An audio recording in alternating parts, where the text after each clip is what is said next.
I still can't get it quite well, quite fluidly.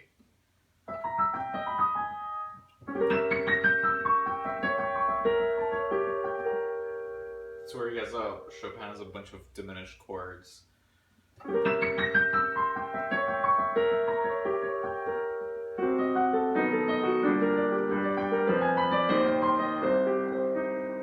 So these really weird sequences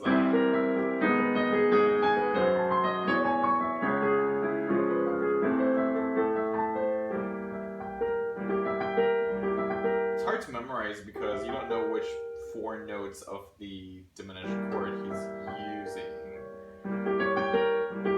Like it could be this, or it could be, and in this case it's this.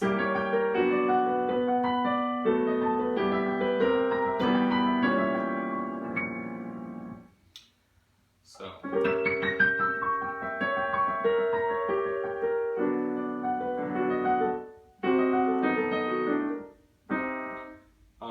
and then to make things a little bit more complicated, it's out of the downbeat. It's out of it's got irregular phrasing, I guess is how I would explain it.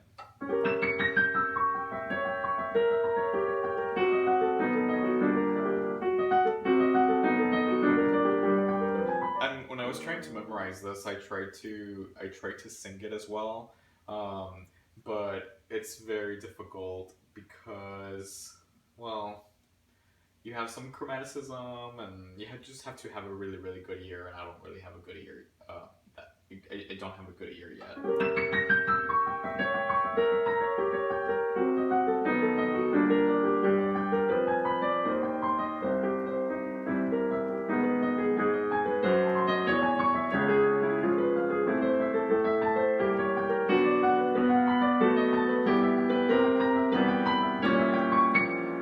There, it sounds a little bit more steady.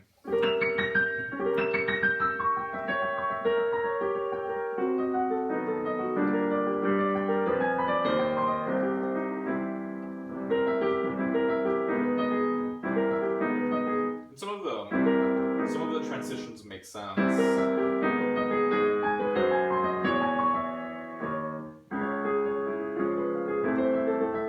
And I guess the best way that I memorized this was the best strategy was like to know where the chord was going, to find like a strong point, which in this case it's well, okay, where this happens. This sounds very lost, but then it arrives at C minor, and it's there for like 2 beats, and then it moves on to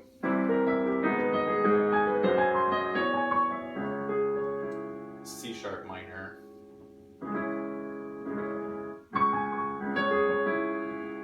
And then it modulates again.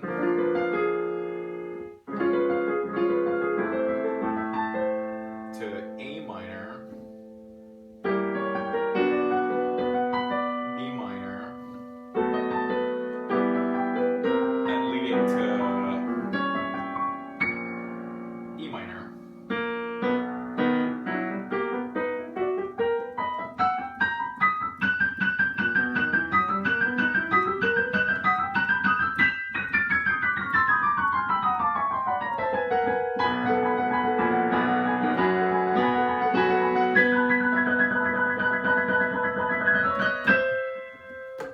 And that's the most distracting part for me, because when I start practicing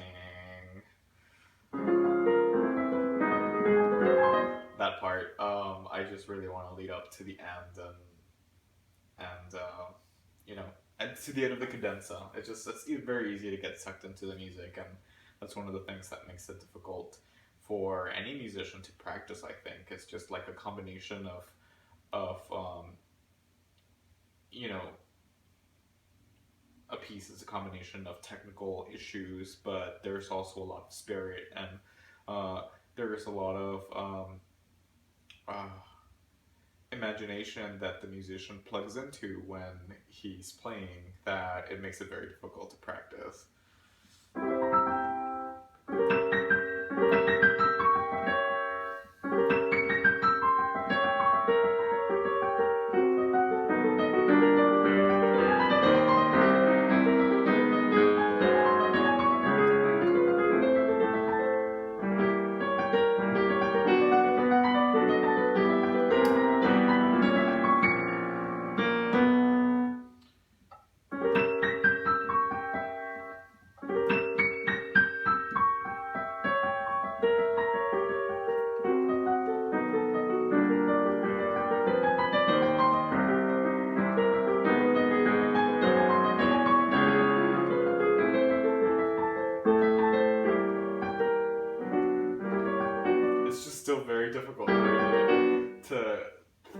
this transition. And I gotta think about the leading voices. Like this C sharp wants to go to the D.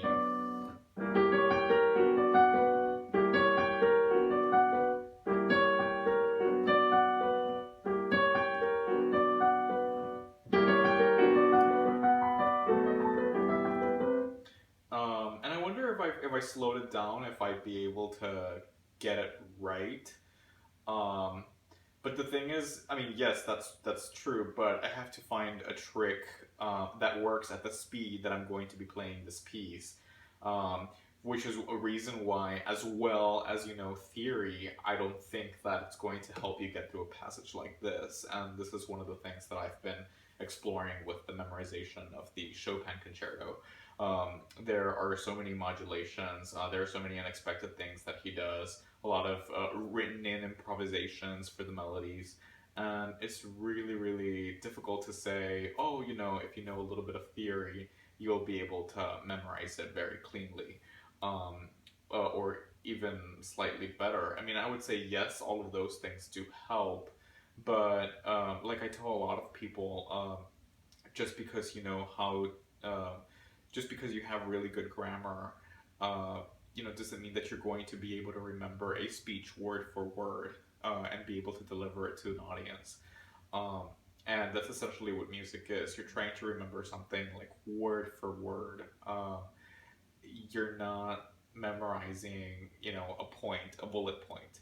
You're memorizing like everything that that bullet point says, and in the correct order and inflection. Um, so I would say those are some of the big key challenges in memory.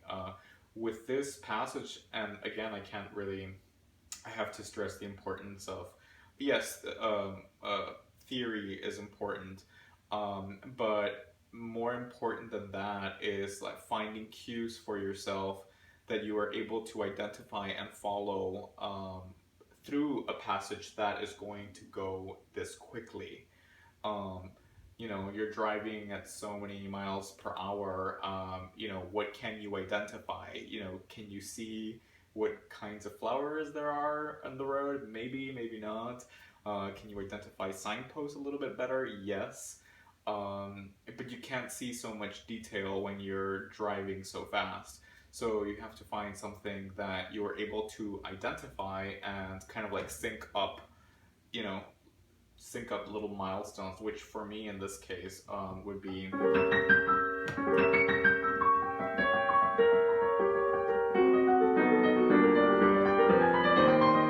arriving at that C minor. It's like I think about that C minor, I think about leading up towards it, and that's when I hit it, I know that I'm on the right path, and then I know it's going to go.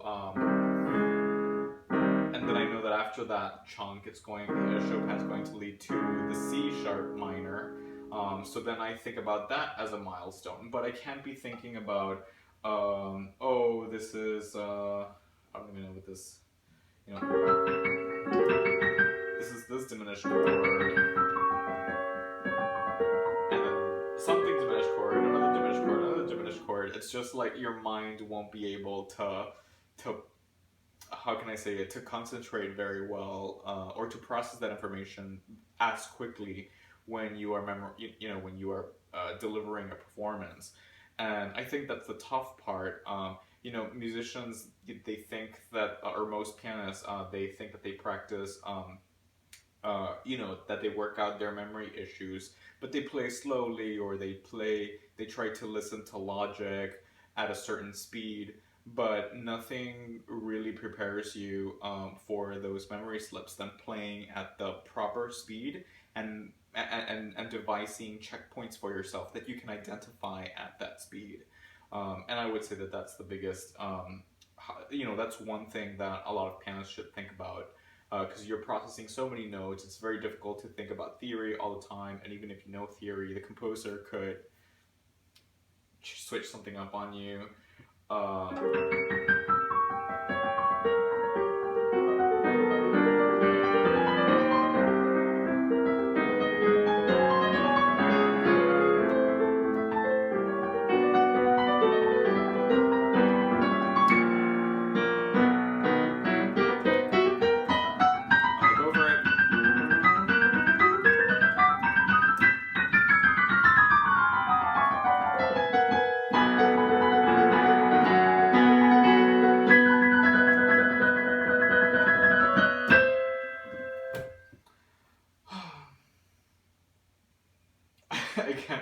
can play this correctly.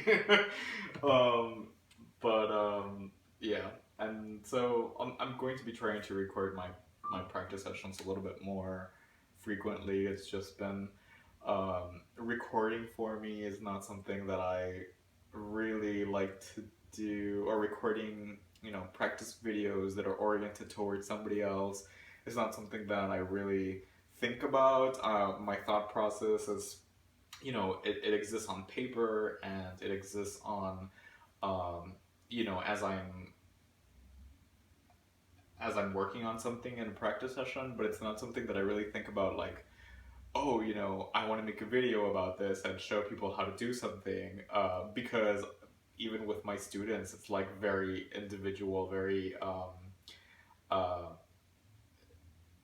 it's driven by the individual's needs. So for me to think about something specific like this that applies to everybody, it's just hard. So I guess I'd like to um, keep track more of my developments and or my thought process on this piece, the Chopin concerto, which has been like a very very very big project, and very very helpful for me. I have a lot of notes. I have a lot of notes and documentation.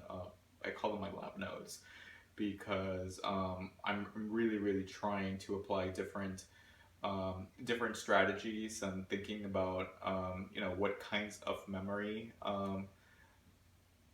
besides muscle memory, I engage or would like to engage, um, and then also thinking about how I can create situations where I can engage others, um, and yeah.